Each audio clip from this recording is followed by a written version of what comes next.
जंतर मंतर पर पहलवानों के धरने को 6 दिन से भी ज्यादा का वक्त हो चुका है। भारतीय कुश्ती महासंघ के अध्यक्ष बृजभूषण सिंह के खिलाफ चल रहे इस विरोध प्रदर्शन को हरियाणा समेत देश के कई किसान नेता, राजनीतिक पार्टी और खापों ने अपना समर्थन दिया, लेकिन अभी तक कोई अन्य खिलाड़ी इसके समर्थन में नहीं उतरे और इसी को लेकर अब विनेश फोगाट ने कई सवाल खड़े कर दिए हैं। विनेश फोगाट ने कहा कि पूरा देश क्रिकेट की पूजा करता है, लेकिन एक भी क्रिकेटर ने कुछ नहीं बोला। विनेश फोगाट ने ब्लैक लाइव्स मैटर आंदोलन का उदाहरण देते हुए कहा, ऐसा नहीं है कि हमारे देश में बड़े एथलीट नहीं है। कई क्रिकेटर हैं जिन्होंने अमेरिका में ब्लैक लाइव्स मैटर आंदोलन के दौरान अपना समर्थन दिखाया था। क्या हम इतने भी लायक नहीं हैं? जब पहलवान जीतते हैं तो तमाम क्रिकेटर भी उन्हें बधाई देने आते हैं, उनके लिए ट्वीट करते हैं। लेकिन अभी क्या हो गया? क्या ये खिलाड़ी सिस्टम से इतना डरते हैं या यहाँ भी कुछ गड़बड़ चल रही है? हालांकि इसी बीच भारतीय ओलंपिक संघ की अध्यक्ष पीटी उषा ने एक बयान दिया है। इस बयान से उनकी नाराजगी साफ जाहिर हो रही है और उन्होंने पहलवानों के विरोध प्रदर्शन को एक तरह से गलत बताया। सुनिए क्या बोली पीटी उषा। इसलिए ना हमारा एथलेटिक कमीशन है, वो लोग को पहले थोड़ा तो डिसिप्लिन तो होना चाहिए, है ना। तो they should come to us earlier if they have a real problem instead of coming to us they are gone straight away to street. No, it is not good for the sports, not only for the residents. हालांकि PT Usha के इस बयान के सामने आने के बाद साक्षी मलिक और विनेश फोगाट काफी निराश नजर आए। मीडिया से बातचीत के दौरान साक्षी मलिक के आंसू भी आ गए। सुनिए क्या बोले साक्षी मलिक और विनेश फोगाट।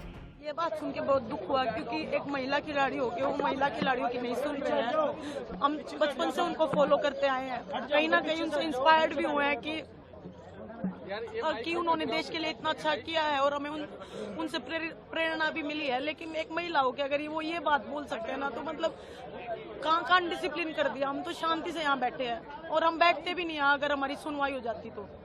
3 महीने वेट करने के बाद भी सुनवाई नहीं हुई, इसीलिए हमें ये मजबूरन करना पड़ रहा है। देखिए, पहले तो हम संविधान अपने हिंदुस्तान के संविधान में रहते हैं, हम स्वतंत्र भारत के नागरिक हैं और हम कहीं भी जा सकते हैं, आ सकते हैं। लेकिन अगर सड़क पे बैठे हैं तो हमारी कुछ मजबूरियां ही रही होंगी। किसी ने हमारी नहीं सुनी, चाहे स्पोर्ट्स मिनिस्ट्री है, चाहे IOA है। किसी ने जब नहीं सुना तब हम देश की जनता के सामने आया कि देखो हमारे को कोई नहीं सुन रहा है, हम इतने मेडल्स लेके आ रहे हैं। और पीटी उषा जी का ऐसे बोलना, जिनको हम खुद इतना बड़ा आइकॉन मानते थे, पीटी उषा जी, मिल्खा सिंह, इनको हम की अरे मतलब खिलाड़ी हो तो ऐसे हो, देश जाने तो ऐसे जाने, उनका ऐसे बोलना, महिलाओं के प्रति बिल्कुल भी सेंसिटिव नहीं होना। और रही पीटी उषा मैम की बात, मैंने उनको पर्सनली फोन भी किया था कि मैं अपना दर्द साझा कर सकूं कि मैम देखो ऐसे ऐसे बात है, लेकिन उन्होंने फोन भी पिक नहीं किया। तो अभी उनका ऐसा बोलना, 3 महीने से हम वेट कर रहे हैं सब्र का। जब इम्तिहान खत्म हो गया, 3 महीने से क्या हमें न्याय नहीं मिला? अगर पीटी उषा मैम के साथ कुछ ऐसा हुआ होता तो क्या वो इतना लंबा वेट कर लेते?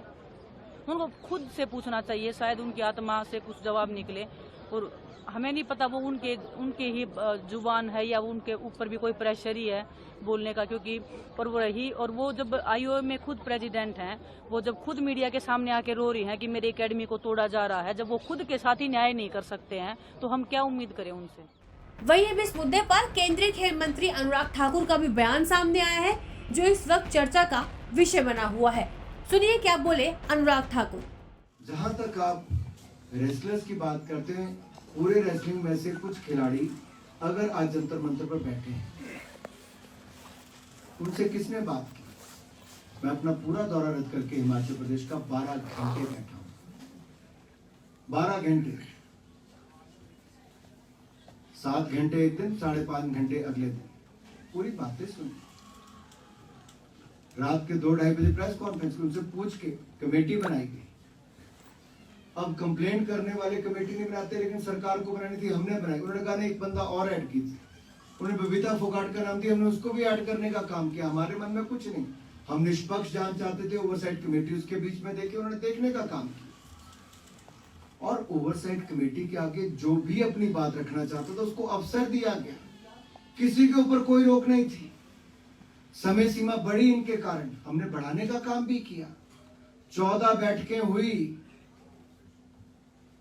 जिस खिलाड़ी ने कहा कि मुझे आना है वो आए, जिनका नाम भी किसी खिलाड़ी ने उसमें लिया होगा जो आना भी नहीं चाहता था, उसका भी नाम लिया, हमने उसको भी आने की अनुमति दी।